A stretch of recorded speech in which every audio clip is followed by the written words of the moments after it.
प्रिय विद्यार्थियों नमस्ते।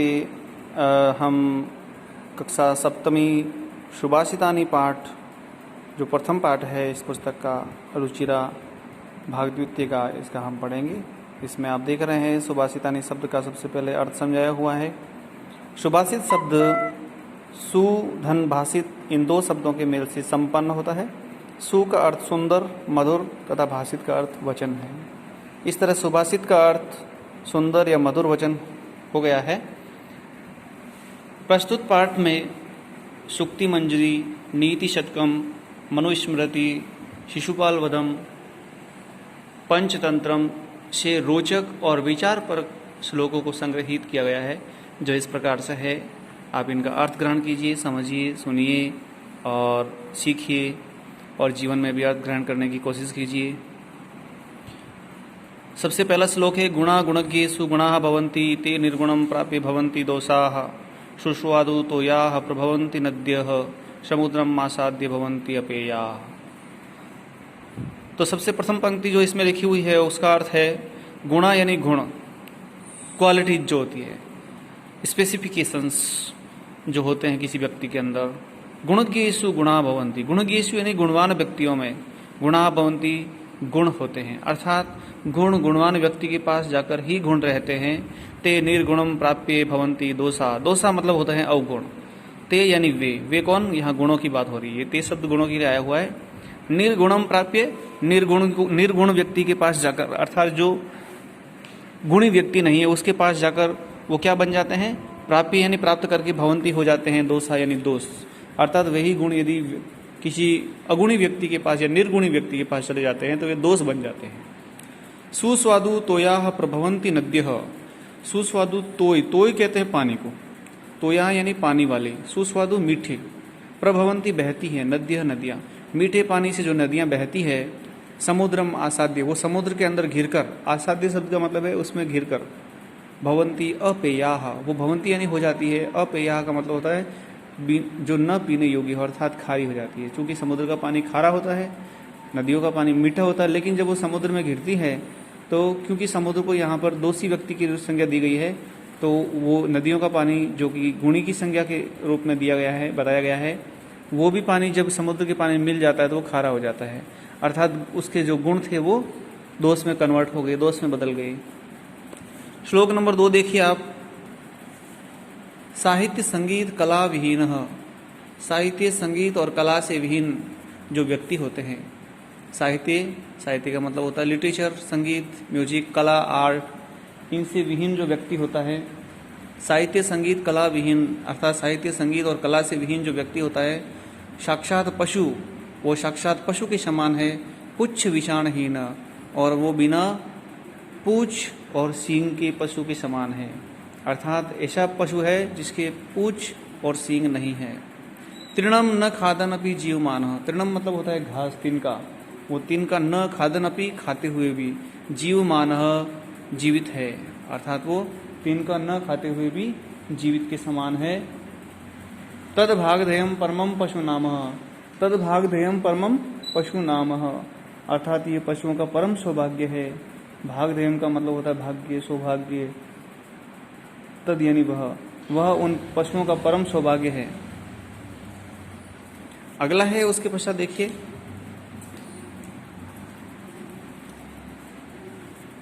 नेक्स्ट श्लोक नंबर 3 जो है, लुब्धस्य नश्यति यशः पिशुनस्य मैत्री, नष्ट क्रियस्य कुलम अर्थपरस्य धर्मः, विद्याफलं व्यसनिनः कृपणस्य सौख्यम, राज्यम प्रमत्सचिवस्य नराधिपस्य। अर्थात यहाँ जो श्लोक है उसका अर्थ देखिएगा, समझिएगा आप लोग। लुब्धस्य यानी लोभी व्यक्ति का, यहाँ जो लिखा हुआ है लुब्धस्य, लुब्धस्य शब्द का मतलब हुआ लोभी व्यक्ति। नश्यति नष्ट हो जाता है, यशः यश, और पिशुनस्य, पिशुन कहते हैं चालाक व्यक्ति जो होता है, उसकी मित्रता नष्ट हो जाती है। जो चालाक होते हैं उनकी मित्रता, उनके साथ कोई दोस्ती नहीं रखना चाहता। लोभी व्यक्ति का यश नष्ट हो जाता है, और पिशुन व्यक्ति जो होता है, चालाक जो होता है, उसकी मित्रता नष्ट हो जाती है। नष्ट क्रियस्य, और जो धर्म का पालन नहीं करता, नष्ट क्रिया होता है, उसका कुल नष्ट हो जाता है, उसका संपूर्ण कुल सहित नाश हो जाता है। और अर्थपरस्य, और जो लोभ लालची होता है अर्थ पर होता है, अर्थ कहते हैं धन को, जो रुपयों का लालची होता है उसका धर्म नष्ट हो जाता है। फिर विद्याफलम व्यसनिनः, और व्यसनीन जो व्यक्ति होते हैं, जो बुरी लत वाले व्यक्ति होते हैं, उनका विद्याफल नष्ट हो जाता है, उनकी पढ़ाई की हुई अर्जित की हुई जो पढ़ाई है वो नष्ट मानी जाती है, बेकार मानी जाती है। और कृपणस्य सौख्यम, और जो कृपण कंजूस व्यक्ति होता है उसका सुख नष्ट हो जाता है। कंजूस व्यक्ति को कभी सुख नहीं मिलता, अर्थात हमें कंजूस नहीं, उदार रहना चाहिए। फिर राज्यम प्रमथ सचिवस्य नराधिपस्य, राज्यम राज्य किसका, नराधिपस्य उस राजा का, उस राजा का राज्य भी नष्ट हो जाता है, किसका, जिसके सचिव, सचिव मतलब मिनिस्टर मंत्री कैसे हो, प्रमत्त हो, प्रमत्त मतलब आलसी हो, जो कोई काम नहीं करते हो, जिसके सचिव जिसके मंत्री आलसी हो, उस राजा का राज्य भी नष्ट हो जाता है। फिर उसके पश्चात श्लोक नंबर 4 में आइए आप देखिए, श्लोक नंबर 4 है, वो कहता है पीत्वा रसम तु कटुकम मधुरम समानम, कड़वा और मधुर समान रूप से रस पीकर, माधुर्यम एव झनियेन मधुमक्षिकासो, असो यानी ये, असो शब्द का मतलब सबसे लास्ट में जो असो शब्द आया उसका मतलब ये, मधुमक्षिका, मधुमक्षिका यानी मधुमक्खी, ये बी हाय जो है, हनी बी जो है, ये मधुमक्खी जो है, जनियन, जनियन मतलब जनती है, पैदा करती है, क्या पैदा करती है, माधुर्यम एव, शहद ही, एव का मतलब ही, माधुर्यम यानी शहद, अर्थात वो मीठा रस ही उत्पन्न करती है। जैसे वो कड़वा रस भी पीती है, मीठा रस भी पीती है, लेकिन पैदा कैसा रस करती है, अर्थात बनाती क्या है, शहद ही बनाती, चाहे वो कड़वा पिएगी या मीठा पिएगी तो भी बनाएगी हमेशा शहद। बिल्कुल उसी तरह पर, उसी प्रकार से संतः तथेव, तथेव मतलब उसी प्रकार से, संतः सज्जन लोग, संत लोग, सम, सम यानी समान रूप से, सज्जन दुर्जना नाम, सज्जन और दुर्जनों के साथ, संत लोग भी सज्जन और दुर्जनों के साथ रहते हुए, श्रुत्वा यानी सुनकर, वचः उनकी बातें सुनकर, सज्जनों की भी बातें सुनते हैं, दुर्जनों की भी बातें सुनते हैं, लेकिन वचः मधुर सुक्त रसम सृजंती, वे हमेशा मधुर सुक्त रस का ही सृजन करते हैं, अर्थात मीठे रस से युक्त वचनों का ही सृजन करते हैं। वे हमेशा मीठे रस वाले वचन ही बोलते हैं, खराब या कड़वी वाणी कभी नहीं बोलते सज्जन लोग। ये सज्जन लोगों का गुण होता है। फिर उसके पश्चात अगला 5वां श्लोक देखिए, विहाय पौरुषम यो हि देवम एव अवलंबते, विहाय पौरुषम यो हि देवम एव अवलंबते, प्रसाद सिंहवत तस्य मूर्धनि तिष्ठन्ति वायसाः। इसको मैं थोड़ा हॉरिजॉन्टल करके आपको बताता हूँ, अच्छे से नजर आएगा आपको। हाँ, अभी देखिए पूरा, आपको पूरा श्लोक बड़े बड़े अक्षरों में दिखेगा, तो एक बार दोबारा देखिए, समझिए इसको। विहाय पौरुषम यो ही देवम एव अवलंबते, विहाय मतलब त्याग कर, छोड़कर, पौरुषम का मतलब होता है पुरुषार्थ यानी कर्म, यो जो, यो शब्द का मतलब होता है जो, ही यानी निश्चित रूप से, देवम, देवम का मतलब होता है भाग्य, एव ही अवलंबते निर्भर रहते हैं, जो भाग्य के भरोसे निर्भर रहते हैं, किसको त्याग कर, पुरुषार्थ को त्याग कर, कर्म को त्याग कर, जो काम को छोड़कर भाग्य के भरोसे बैठे रहते हैं। प्रासाद सिंहवत, वो उस सिंह की भांति जो महल के द्वार पर रहता है, जो पत्थर का शेर होता है जो महल के द्वार पर रहता है, उस सिंह की भांति होते हैं। तस्य मूर्धनि, जिसके मूर्धनि यानी सिर पर, जिसकी मति पर, मति यानी सिर, यहाँ मूर्धनि मतलब बुद्धि, सिर ना होकर सिर से लिया हुआ है, तो तस्य मूर्धनि उसके सिर पर, तिष्ठन्ति वायसाः, कौवे बैठा करते हैं, अर्थात वे उस सिंह की भांति होते हैं, जो शेर तो है लेकिन जिसके शेर के सिर पर कौन बैठते हैं, कौवे। ऐसे शेर की भांति होते हैं वो लोग जो पुरुषार्थ को छोड़कर भाग्य के भरोसे बैठ जाते हैं। अर्थात हमें भाग्य के भरोसे नहीं बैठना चाहिए, हमें कर्म करना चाहिए, पुरुषार्थ करना चाहिए।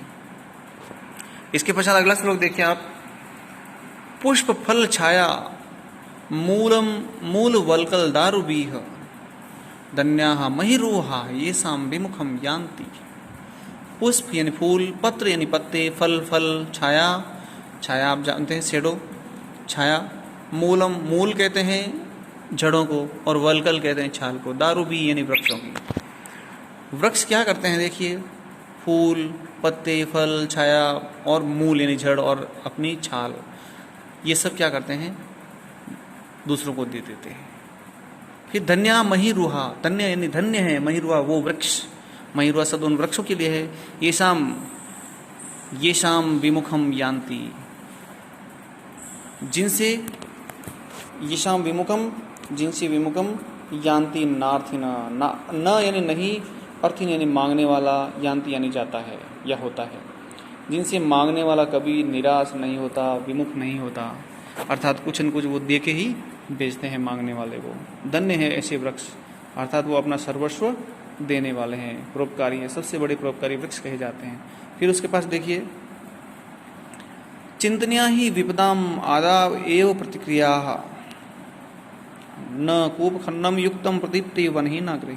चिंतनिया यानी सोच विचार कर लेना चाहिए, ही यानी निश्चित रूप से, विपदाम विपदा का, आदाव एव आने पर ही, प्रतिक्रिया,